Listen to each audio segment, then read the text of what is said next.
Bonjour à vous et bienvenue dans la partie 3, chapitre 8, août-octobre 2014. Être optimiste et suivre son cœur. Ce passage sur Paris n'était pas anodin et n'était qu'une étape. J'avais une réunion le dimanche pour préparer le départ au Cambodge, rencontrer mes compagnons de voyage, retrouver ma chef de mission et discuter des derniers détails. Le départ pour Phnom Penh était prévu le lendemain. La joie m'irradiait de la revoir, de repartir. Je n'étais plus la petite nouvelle, je faisais partie des anciens. Je savais à peu près à quoi j'allais être confrontée. Évidemment, j'allais devoir faire face à de nouvelles surprises, agréables ou pas. Contrairement à l'année précédente, ma carapace était un peu effritée. Je me dévoilais aux autres plus rapidement, me connectais avec les patients. Ressentir n'était plus une peur.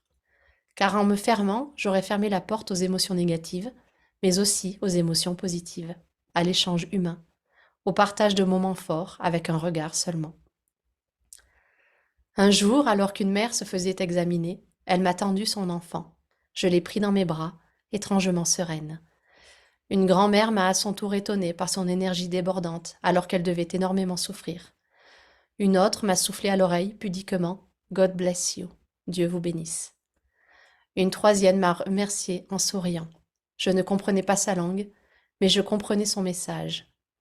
Je me sensibilisais à cette communication non verbale et trouvais qu'elle était d'autant plus forte. Je voyais l'âme de ces gens à travers leurs yeux, leurs gestes et leurs rires. J'ai de nouveau visité les temples d'Angkor sur mon jour libre. Un renouveau, une sérénité retrouvée. Je ressentais vraiment un appel étrange quand j'étais là-bas, comme si tout était simple, comme si la vie coulait de source. Une de nos étapes se trouvait dans un lycée solidaire, un établissement qui accueillait une quarantaine d'enfants défavorisés et leur enseignait les métiers de l'hôtellerie et de la restauration. Je rencontrai le directeur et deux bénévoles françaises travaillant là pour 2 ans. Cette rencontre a été cruciale. C'était la première fois que j'entendais parler de volontariat en solidarité internationale. Elles étaient là pour 2 ans et voyaient jour après jour l'impact de leur engagement. En discutant avec elles, la graine plantée l'année d'avant se faisait arroser et grandissait dans mon cerveau. Nous avons enchaîné un village, puis un autre, la pauvreté, partout. Les dispensaires dépassés. 3 jours ici, 2 jours là. Nous donnions notre maximum, travaillions dès le soleil levé jusqu'au coucher. La mission était moins physique que l'année d'avant. Nous n'avions pas d'étape où nous devions dormir à même le sol dans une pagode. Je me faisais une copine d'une fillette de 5 ans. Je laissais complètement tomber ma garde. Peu m'importait la séparation, l'attachement et la tristesse. Je donnais mon temps et ma présence. Un soir, en rentrant de Siem Reap, où nous avions savouré des saveurs occidentales, je suis rentrée en titubant à l'hôtel. Je ne me sentais pas très bien. Au milieu de la nuit, je me suis réveillée en sueur, ne sachant plus où j'étais, dans un délirium étrange, à confondre rêve et réalité. Ma colocataire a eu la même expérience. Y avait-il plus que du fromage sur cette pizza? Le rythme ne me gênait pas. Je faisais ma part avec joie. Nous enchaînions les journées, débriefing, échanges. L'un de nos interprètes nous a fait découvrir d'autres côtés du Cambodge. Lever à 4 heures du matin pour assister à la cérémonie des morts dans un temple. Prendre un vélo à 5 heures et arpenter les ruelles qui se réveillaient. Parler culture, art et coutumes. Malgré l'heure matinale, je ne manquais jamais à l'appel. J'avais cette certitude d'être au bon endroit, d'être appelée à voir et vivre ces moments-là. À quelques jours de notre retour, nous avons entendu parler de la grève des pilotes aériens en France. Je ne me faisais pas de soucis. J'étais persuadée, je ne sais comment, que tout se passerait bien. Et effectivement, alors que je regardais le site de la compagnie aérienne, j'avais l'agréable surprise de voir que mes vols étaient parmi les seuls non annulés. Je rentrais tranquillement à Antibes avec une résolution. Je voulais me renseigner sur ce volontariat de solidarité internationale. Je souhaitais poser plus que quelques jours. Je voulais voir l'impact de mon engagement. Je souhaitais partir 1 an ou 6 mois. Je devais absolument tenter l'expérience. Si je ne le faisais pas, mon âme s'éteindrait petit à petit feu, entraînée par la routine, comme je l'avais expérimenté des mois auparavant. Je suis rentrée avec le début d'un rhume carabiné. J'en profitais pour me poser, ne pas reprendre trop rapidement. Revoir les photos, trier les souvenirs. J'ai repris le travail et en même temps, je commençais mes recherches personnelles. J'appelais mon frère et ma sœur et leur confiais mon envie de partir plus longtemps. Ils m'ont soutenu dans cette démarche et nous avons planifié de passer le nouvel an ensemble. Je gardais contact avec les bénévoles, me projetais dans mon projet qui me permettait de garder une attitude zen et un bien-être profond. Lors de mes recherches, je tombais sur le congé de solidarité internationale, disponible pour les salariés. Je ressentais une joie et une détermination immenses. Je prenais rendez-vous avec les ressources humaines et leur parlais de mon projet. Je leur confiais mon intention en toute confidentialité. Ils m'ont confirmé que c'était bon pour eux. J'étais la deuxième en 10 ans à leur demander. J'avais des ailes dans le dos. Au travail, je me sentais mieux. J'arrivais à faire la part des choses. Je tentais de nouvelles expériences, m'occupais d'un stagiaire, faisais la promotion de certaines idées de l'équipe. Parfois des soirées filles, parfois des retrouvailles avec mon cousin et des amis, son mariage, et puis des soirées tranquilles, seule, à me poser, à préparer mon futur.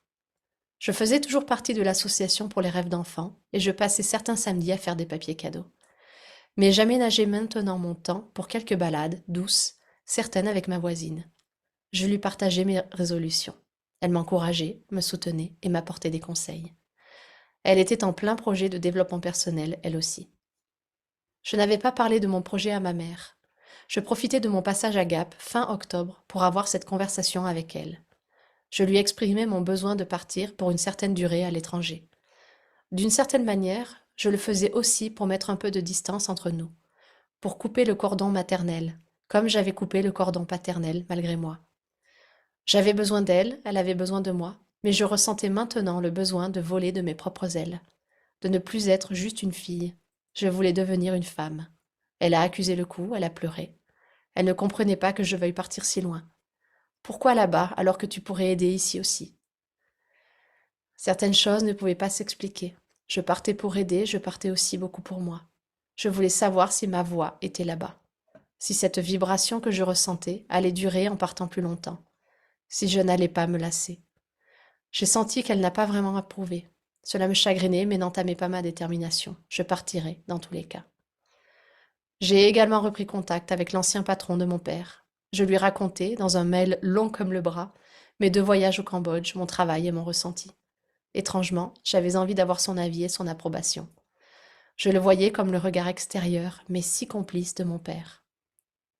Sa réponse m'a confortée dans ma décision, et je savais que d'une certaine manière, il soutiendrait ma mère le moment venu. Et voilà le chapitre 8. Les choses s'accélèrent, on peut dire. Août, septembre, octobre, en 3 mois.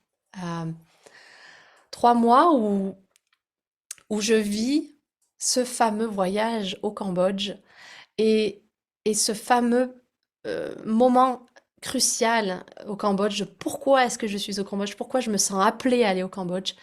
Eh bien parce que je vais y recevoir une information qui va me faire avancer vers euh, toujours un peu plus en avant sur mon chemin d'âme et toujours un peu plus en avant sur mon bonheur intérieur, mon bonheur ressenti à l'intérieur. Et c'est génial parce que je revis le voyage au Cambodge qui est complètement différent de la fois d'avant. Cette fois-ci, je suis une ancienne, je ne suis plus nouvelle, donc de nouveau l'appréhension du changement, l'appréhension de l'inconnu disparaît puisque je connais. Et donc je vis l'événement de manière complètement différente. Je perçois les choses de manière complètement différente et je retrouve en fait euh, je retrouve ces moments très particuliers, avec une saveur différente, où je suis donc en connexion avec ces personnes qui ne parlent pas ma langue, dans une connexion de cœur, de regard, d'âme à âme, qui me font en fait et qui génèrent en moi une telle expansion, euh, une telle vivance à l'intérieur de moi, que je me rends compte que ça, c'est important, que c'est très très important. Je vous invite à prendre conscience de ça dans votre vie à vous, dans votre quotidien. Ces moments en fait de connexion à l'autre, l'autre pouvant être un être humain mais pouvant être autre chose, hein, pouvant être une plante, pouvant être un animal, pouvant être la nature, pouvant être un paysage, pouvant être une musique. Ce sont des moments de présence qui n'ont pas besoin du langage. En tout cas, d'un langage dans le sens de la langue parlée. On parle avec un autre langage, on parle avec le langage du cœur. Et je le vis de manière complètement différente. Pourquoi? Parce que j'y vais en n'ayant plus peur de ressentir, en n'ayant plus peur de m'ouvrir, d'être ouverte à ce qui peut se passer, d'être ouverte aux autres. Et comment est-ce que je suis dans cette ouverture? Parce que je n'ai plus peur de ressentir. Parce que ressentir, oui, ça peut ouvrir aux émotions négatives, mais ça ouvre aux émotions positives. Ressentir, c'est ce qui me permet de me connecter à cette longueur d'onde qui n'est pas visible, qui est complètement subtile et qui me permet de me connecter à l'autre, de me connecter à l'être que j'ai en face de moi. Cette notion du ressenti, en fait, qui est un langage subtil, qui n'est pas l'émotion, le ressenti et l'émotion, ce n'est pas la même chose, mais qui est en fait cette vibration, cette longueur d'onde que l'on émet et que je peux recevoir également.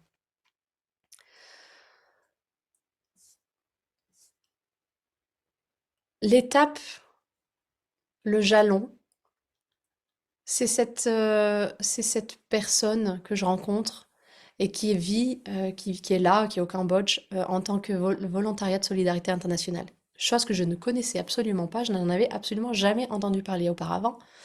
Et là, je me retrouve à discuter de ça. Et là, il y a une lumière qui s'illumine en moi et qui me dit, c'est ça, c'est ça. C'est une information dont je n'avais pas connaissance auparavant. Et c'est cette information-là particulière, avec tout le reste, évidemment, tous les cadeaux qui sont autour. Mais cette information-là, c'est cette information-là que mon âme m'a appelée à venir chercher ici. Et je le sens à l'intérieur de moi. Je sens que il y a une graine qui a été plantée l'année dernière, l'année d'avant, quand j'étais au Cambodge la première fois.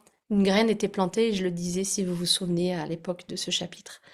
Je disais que j'avais envie de partir en congé sabbatique, un truc comme ça. Mais j'étais pas encore suffisamment claire, alignée, puis sûre de ce que j'avais envie de faire. Donc, la graine avait été plantée à ce moment-là. Et là, je reçois l'information nécessaire pour pouvoir la nourrir encore plus, cette graine, et pour pouvoir vraiment prendre la décision de, OK, ça y est, j'ai l'information de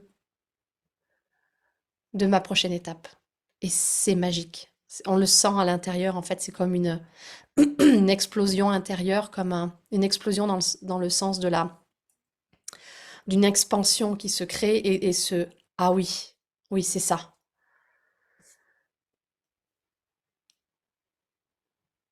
Alors, je vis également ce voyage d'une manière différente parce que je me retrouve avec un interprète khmer qui en fait est une personne qui connaissait très très très bien beaucoup de choses khmer puisqu'il était lié à la famille royale. Alors je ne le savais pas, je l'ai appris après. Et il était vraiment dans une humilité, un, je sais pas pourquoi j'en parle au passé, parce que je ne sais pas s'il est encore de ce monde physique ou pas. Mais en tout cas, il était d'une, d'une gentillesse, d'une ouverture, d'une, euh, d'une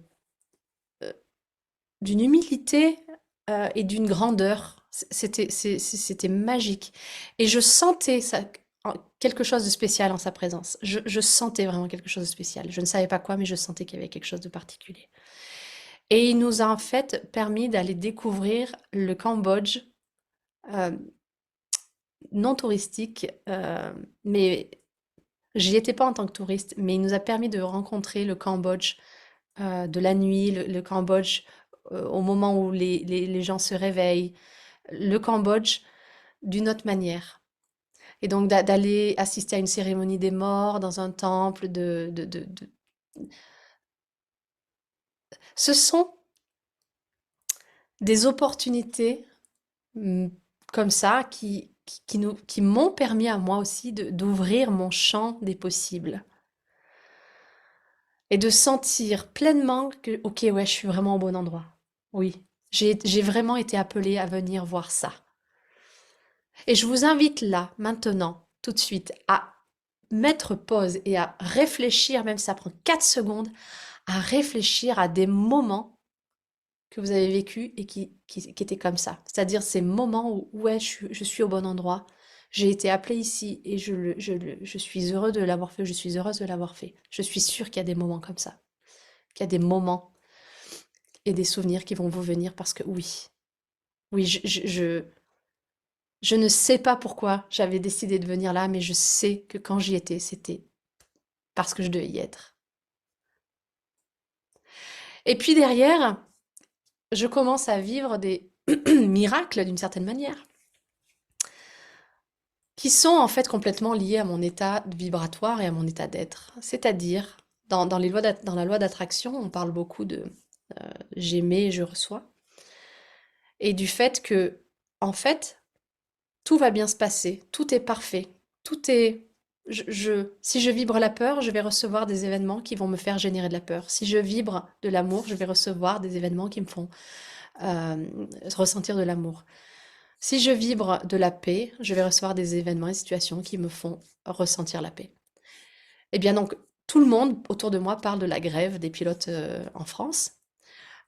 Et donc, enfin, il y a une énorme partie des vols qui sont annulés. Et moi, intérieurement, je sais que c'est OK. Je sais que tout va bien se passer. Et je le vibre tellement, je le sens tellement à l'intérieur de moi. C'est vraiment une certitude absolue que c'est OK, ça va bien se passer. Je sais que je serai à Antibes dans 2 jours. Eh bien, le seul vol de la journée à ne pas être annulé, c'est le mien. C'est de la chance? C'est du hasard? Non, non, c'est autre chose. Pareil, essayez de vous rappeler des moments où il s'est passé ça, où vous avez eu ce genre d'événement dans votre vie.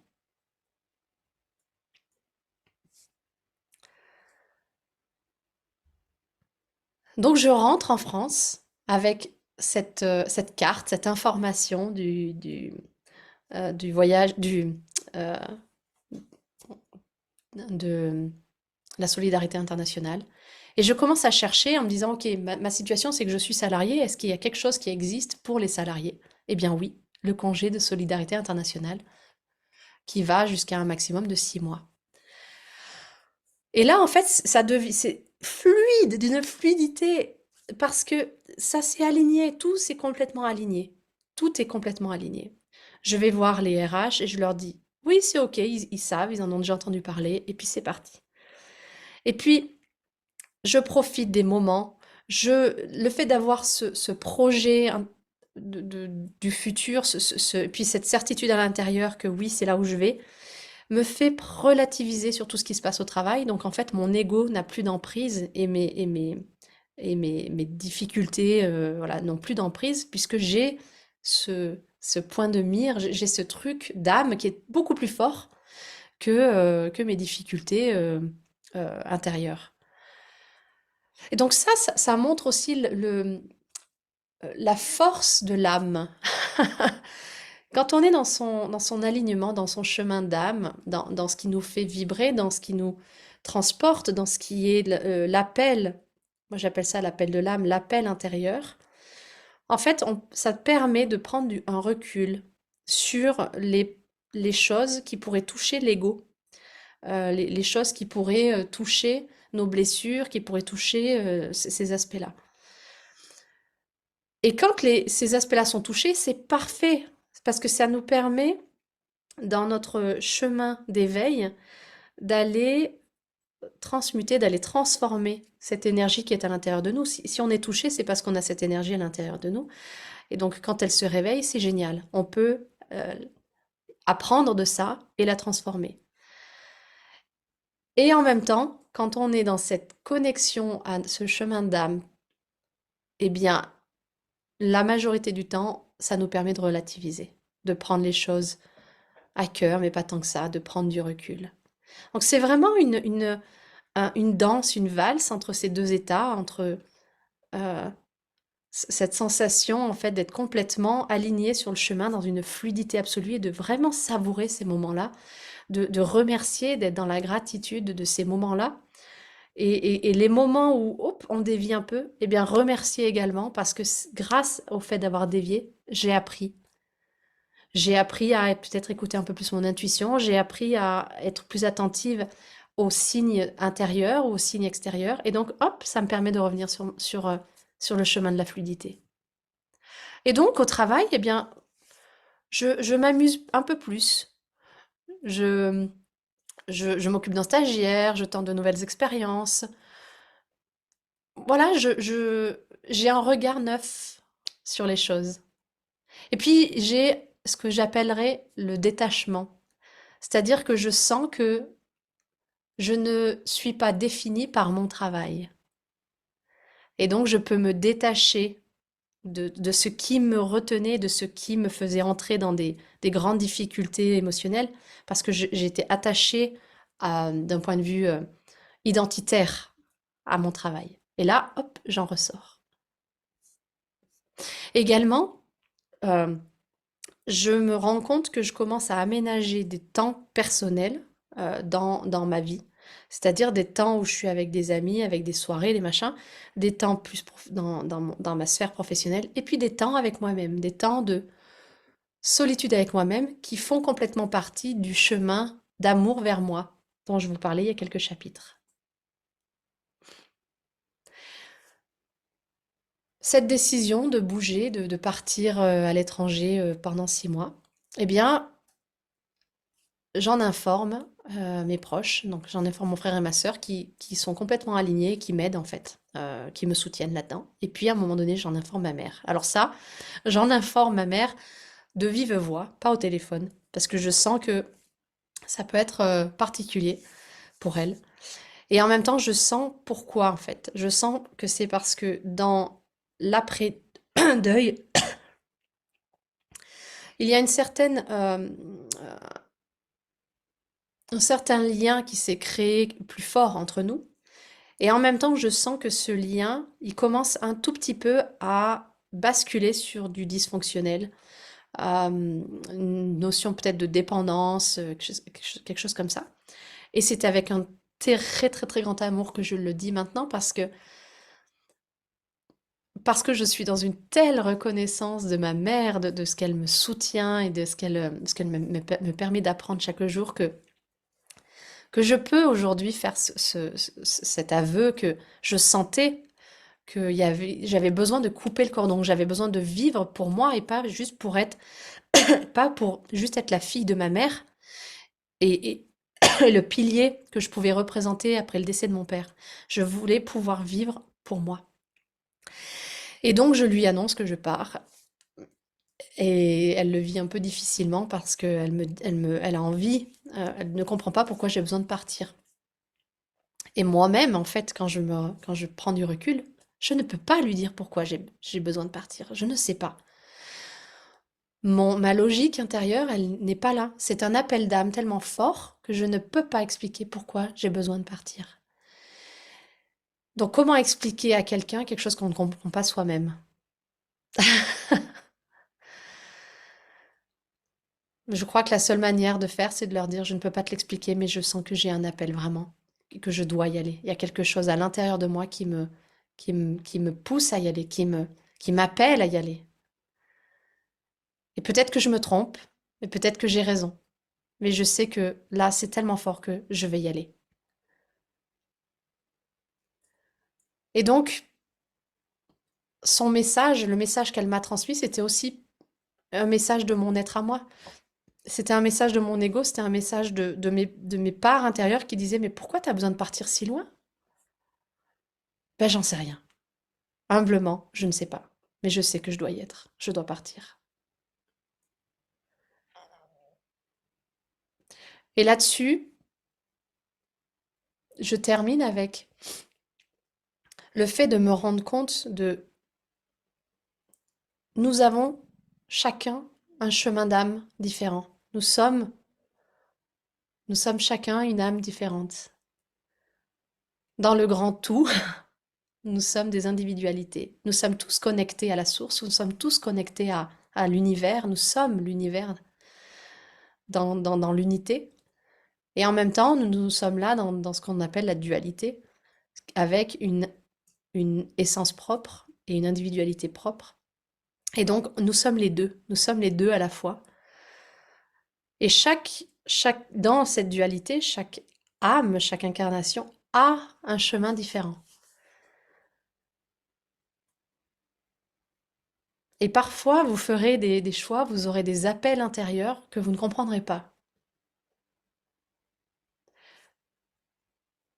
Reconnaissez-le. Reconnaissez ces appels intérieurs. Vous n'êtes pas obligé de les suivre. Même si personnellement, avec le recul, je vous encourage à les suivre. Mais c'est pas nécessairement évident. On les suit petit à petit par des pas à pas, comme j'ai appris à le faire. Et en même temps, ces appels, ce sont des appels de votre intérieur. La difficulté, en fait, elle revient à identifier est-ce que c'est un appel intérieur qui vient de mon âme ou est-ce que c'est un appel une espèce de faux appel qui vient de mon ego. Dans tous les cas, vous apprenez et vous avancez. Soyez attentif à vos appels de cœur. Soyez attentif à la présence qui est en vous et qui vous fait vous connecter avec les autres, avec la nature, avec votre nature profonde. Soyez connecté à votre essence. Et souvent, je dirais même la plupart du temps, même, je ne sais pas si je dirais toujours, elle vous parle par votre cœur. Cette essence, elle est joie.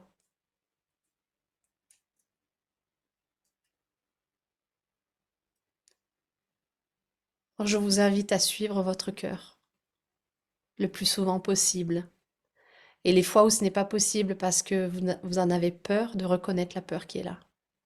Et c'est ok, peut-être que ce sera un peu plus tard. Mais plus on entend les messages du cœur, plus on entend ces appels, plus on s'aligne et plus on se retrouve dans la connexion pure de qui l'on est. Je vous souhaite une magnifique journée avec amour.